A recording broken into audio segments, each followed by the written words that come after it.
Hello, everybody. Today, we have a couple of announcements and things that I want to kind of go over. I guess I'm kind of going to combine it into one, I guess, just because it's two pieces of news and I think it's kind of relevant for the time and it's happening on the exact same day. So what we have first off is somewhat of an edit or an update to the Mystic Summon event preview that I just released yesterday. I kind of made the assumption, I guess wrongly, that what they were going to do was just give us a typical Mystic Summon event where it's custom and you get to pick any of the characters from, like, you know, any characters that you want that weren't within like the past 6 months or weren't released within the past 6 months.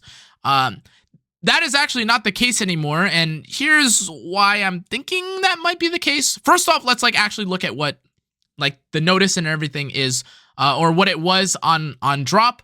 It says that it's taking place on the 29th. You can choose any 4 or 5 stars within now, very important wording, within the past 6 months based on the Mystic Summon end date. So it further goes on, and in case if the within the past 6 months here was not enough evidence, what you have here is it says how to proceed. You can target and summon any 4 or 5 star Moonlight heroes that were released within the past 6 months based on the Mystic Summon end date. So like the issue, right? The issue is that this doesn't really make sense. This would be the first time we have a banner like this, and in all honesty, it's kind of weird to have just a very specific banner that is only for like, what, 4 or 5, like maybe 6 heroes? Kind of unusual, not really sure what's going on. But in any case, it would be the first kind of banner, but in terms of what people are trying to save their resources for, if they're trying to see whether or not they should pull, this is not very helpful. This is actually like the opposite. This is very like harmful actually, because we don't know what to expect. When people ask if the next characters or if ML Politis or ML Senya is going to be worth pulling for, I have no idea because I don't even know what this banner is. If you're able to get, even me making the assumption doesn't make sense because I don't know what this banner is really supposed to entail. But if it's a banner that includes the past 6 months worth of characters, well, Abyssal Euphine might be kind of good, right? That would be kind of good, right? But I also don't know why they would say in the same line, 5-star Moonlight heroes, including Urban Shadow Shoe and stuff, are like linked on it. You know, the wording would be different if they were saying that, you know, it's not including anyone released in the past 6 months. And then I feel like in addition, if they were to say within the past 6 months, only the characters released during this time period were available, they would also not phrase it like this. It kind of doesn't make sense, and I'm confused, and I was, like many of you guys, I'm sure, kind of just sat there and were like, okay, well, it's a typo, and we'll know what they explain later, right? So the next one, so basically, I woke up, and there's an edit, and now there's an edit to the post where it says, new Moonlight heroes will not be released during the aforementioned Mystic Summon period, and the existing guaranteed summon count for Mystic Summon will be maintained. Please stay tuned for more details regarding the 229 Mystic Summon through the upcoming update notice. So this is just to clarify that you obviously have the, you have the ability, or that we don't have coins, basically, is what this announcement is. And like anything on the Mystic Summon is going to count towards this. So based on this, sorry, before I get into this, just to be clear, I don't have verification of this, but I was told, I don't speak Japanese or Korean, but I was told that on the Japanese or Korean Smilegate forums, I tried translating it. None of this makes sense. Open to learn the secrets of gods and secret. Wait, what does this mean? This means nothing to me. But in any case, supposedly on the JP and Korean stove pages, this was being advertised as a normal like 6-month custom Mystic banner or something to that extent, where you just don't have the past 6 months, 6 months worth of heroes. I have no idea what's going on here, but if we just go back to this, essentially they've edited, in other words, they've seen what the post is about, and they've edited the post to say that now we don't have coins, so there's no like coin shop like there has been in the past, and that you should be, you should stay tuned for more details through like an upcoming update notice, basically, to verify whether or not like these changes are real, if it's a different kind of banner or what. And again, the reason why this is really confusing is because you have, in theory, a completely new banner that no one has really any idea about. Like, we're not really sure what's going on.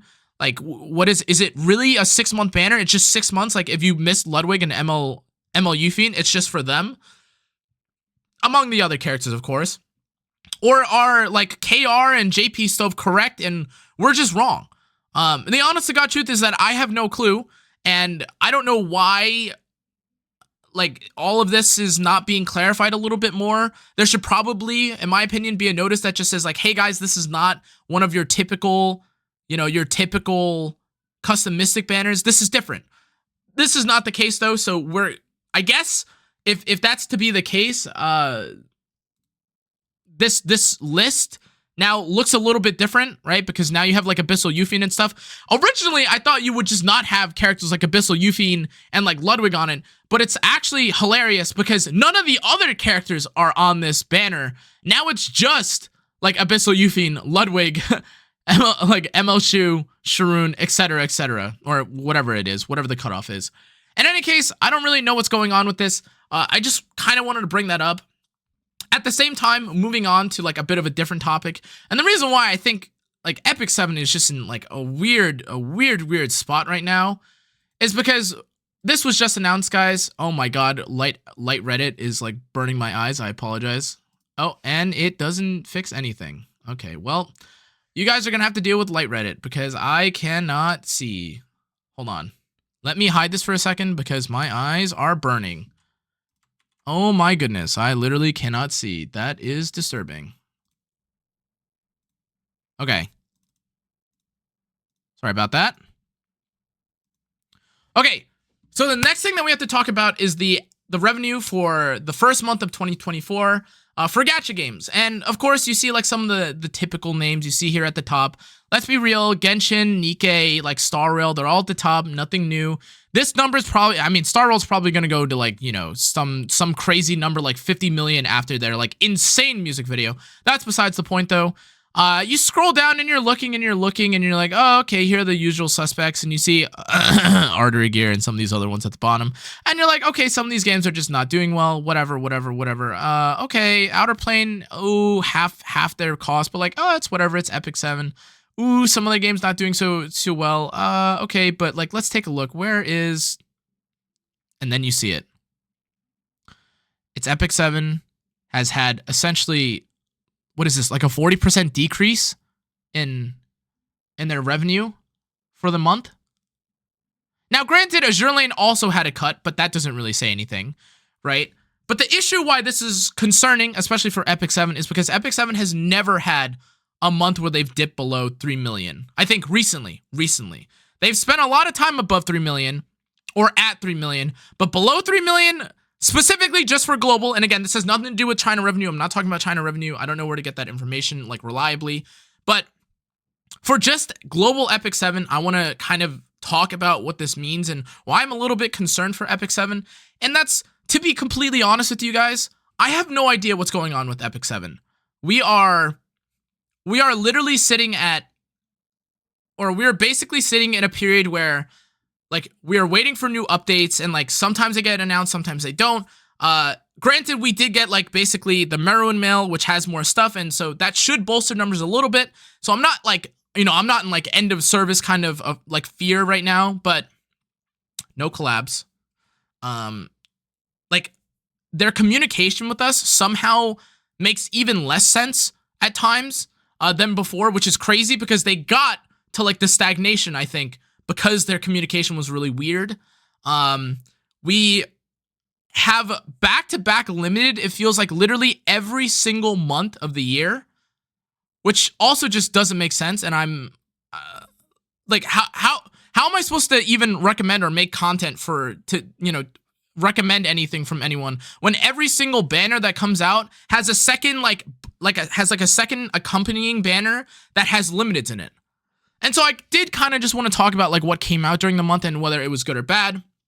We had the whole Elvira fiasco at the start of the month, which was obviously crazy because they recalled the character and like they buffed her to be really good, and that was like a splendid patch. But there was still some controversy at first. People were like, "Oh my god, why did they do to this Elvira? Every game is so boring, etc."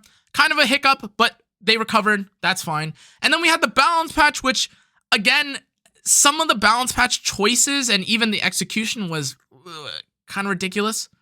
But ultimately, right, like we did have, we had a decent balance patch because we got Spez and we got Hua Young. Both those characters are pretty decent. And like, again, I think that's pretty good.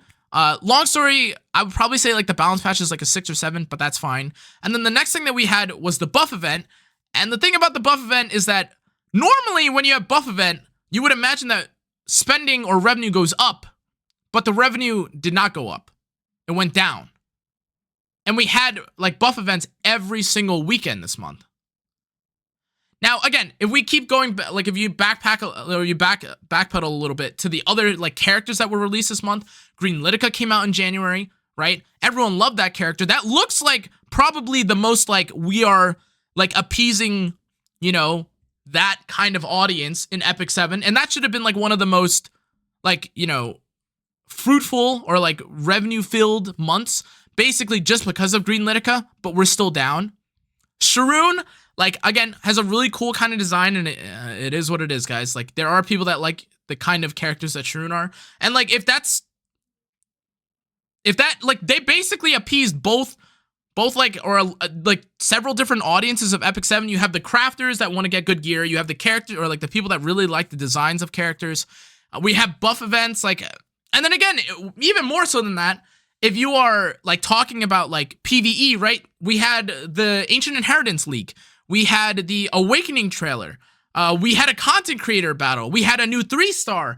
Like, the end of the RTA season was around. So, like, we had maybe the most jam-packed, like, beginning and, like, middle of January, like, fresh off of, like, December and, like, you know, New Year's.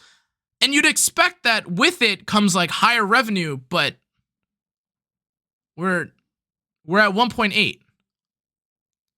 Now, again, I'm definitely on team we don't have collabs, so like revenue is going to be down a little bit, or we don't have something really special to celebrate an event, so therefore like revenue is going to be down. But there were a lot of people that were kind of thinking, oh well, they were 3 mil during the holidays, but like, oh, this holiday is not that big for them, or like, you know, global New Year is not that big for them. And I said, okay, if it's not, and even though we're completely disregarding that, like the Christmas event was pretty mid, like let's just keep it a buck. Like they just gave us summons and that was it. There was no like really like Christmassy event. There was no, you know, Christmas skin or anything. There was no excitement. It was just like free summons and here you go. And again, that's fine if you're like a new player and if you just want more stuff, but there was nothing to really like generate hype. I could not tell someone, hey guys, look, there's like a Santa skin in the game. So like, okay, moving past that, maybe that's just a hiccup. But now we're in January. And we're at 1.8 mil. And again, for as much as we would like to say like, hey, revenue is down, that means that our peak, in theory then, would have been like during the 3 million, right? Not at the 1.8 million, which means that essentially you could hypothesize or you could say that our revenue is down. Now, again, I'm not going to like doom post about it like that much. And again, I think the real teller will be how February goes. Because February has like Chinese New Year or like Lunar New Year, I apologize, and like other stuff that they had planned, like the Ancient Inheritance and such. But just for me, I'm not really sure like what's going on. I don't really get what's going on with Smilegate in terms of communication. Like patches and stuff are, sorry, I'm just gonna go back to this menu. Patches and stuff aren't really making sense. Like the communication on the Stove site doesn't make sense. They're releasing updates in the middle of the night, which again is its own set of weird like choices made by them. Like you would imagine that if you want people to be excited, you would like, you know, kind of do what Genshin or other companies, gacha companies do. They coordinate with their content creators, or they coordinate with, I don't know, their Discord to do like a watch party of like a new update patch, and everyone gets in together and they watch the event together and hey guys, like look, here's the post. But they don't.